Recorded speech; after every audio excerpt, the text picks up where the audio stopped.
Viral, pasangan LDR Korea Indonesia lakukan tunangan lewat online.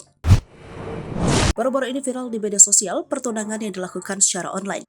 Momen tukar cincin pun menjadi perhatian netizen. Diketahui pasangan ini ternyata menjalin hubungan LDR. Hubungan LDR memang punya tantangan tersendiri dan banyak cobaannya.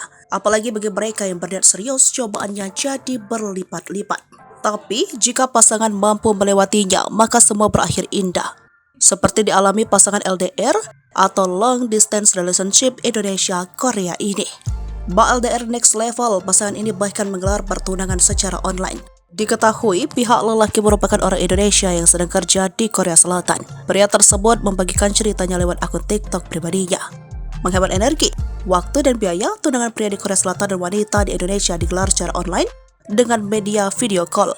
Agar suasana tetap seperti lamaran, di kedua tempat tersebut juga dihadiri teman-teman serta keluarga. Pria tersebut berada di sebuah ruangan kecil seperti kamar. Ada sekelompok teman pria lain yang terlihat di sana. Ponsel yang digunakan untuk video call diletakkan di tripod. Sementara di seberang sana pihak wanita seperti berada di dalam rumah, ditemani keluarga dan teman.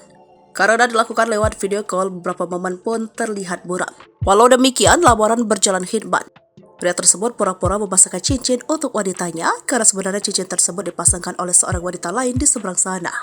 Setelah itu, pasangan yang baru tunangan ini pun foto bareng sambil pegang ponsel yang menunjukkan gambar masing-masing. Jarak duduk jadi masalah, jarak gak jadi masalah, tulis pria tersebut di kolom caption. Setelah dibagikan di akun TikTok, video tersebut menjadi viral. Banyak yang mendoakan pasangan ini agar selalu bahagia dan dilancarkan usahanya untuk bersama.